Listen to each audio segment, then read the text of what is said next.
O legado desta mensagem é um tesouro que guardamos com muito carinho, fruto de um fiel ministério de 60 anos.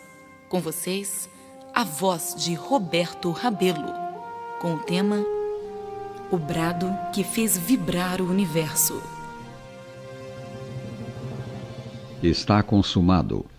Esse brado, por certo o mais dramático e o mais abrangente de todos os tempos, proclamava estar assegurado o fim do reino do mal, cuja sombra se estendia para além dos limites do planeta Terra. No dizer de um autor cristão, ele foi um brado de vitória, significando que alguma coisa tremenda havia acontecido, afetando não só a Terra, mas o universo inteiro. Num único ato, a sólida tirania das trevas fora derrubada e o seu líder desmascarado. O brado de Jesus significava, entre outras coisas, que o caráter de Deus estava vindicado.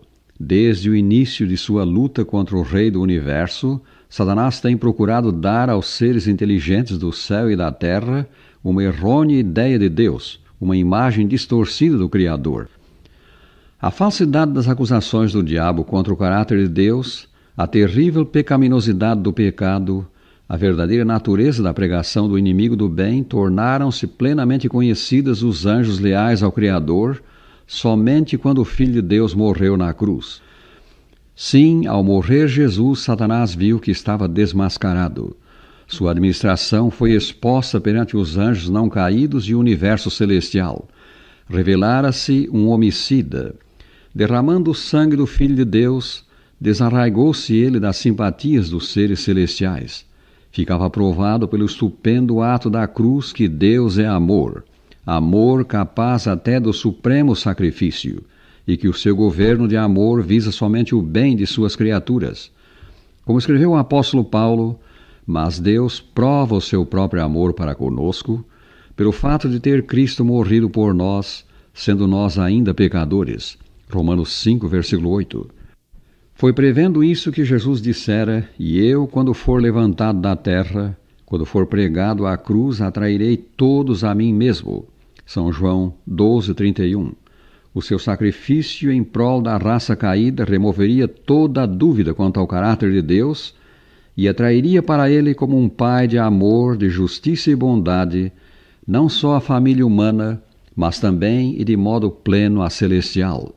E ainda o mesmo São Paulo que afirma: porque aprove a Deus que, havendo feito a paz pelo sangue da sua cruz, por meio dele Cristo reconciliasse consigo mesmo todas as coisas, quer sobre a terra, e notemos, quer nos céus. Colossenses 1, 19 e 20. O brado de Jesus significava ainda e principalmente haver sido pago o preço da redenção do homem. A obra que ele empreendera para reintegrar o pecador na posição de filho estava feita, consumada. Só alguém igual a Deus poderia satisfazer a justiça, reparar a ofensa feita aos eternos princípios do governo divino, consubstanciados nos 10 mandamentos. Movido pelo amor, o Filho de Deus ofereceu-se para pagar o resgate, dando a vida pela raça pecadora. Para possibilitar esse sacrifício, ele se fez homem. Como lemos em Hebreus 10, 5, por isso, ao entrar no mundo, Deus Filho diz a Deus Pai: sacrifício e oferta não quiseste, antes corpo me formaste. O Filho de Deus assumiu a natureza humana, para por sua morte tornar-se o substituto do homem perante a justiça eterna. Mais que as afrontas dos homens e a dor física, a dor moral fazia Cristo sofrer. A ira de Deus contra o pecado, a terrível manifestação do seu desagrado por causa da iniquidade do mundo que ele tomara sobre si, encheram de consternação a alma do seu filho. Com o terrível peso da culpa que carrega, não pode ver a face reconciliadora do Pai. O afastamento do semblante divino do Salvador, nessa hora de suprema angústia, penetrou-lhe o coração com uma dor que nunca poderá ser bem compreendida pelo homem. Há nas Escrituras uma pergunta que deve mover-nos a muito séria reflexão. A pergunta é esta: como escaparemos nós se negligenciarmos tão grande salvação? Hebreus 2, versículo 3.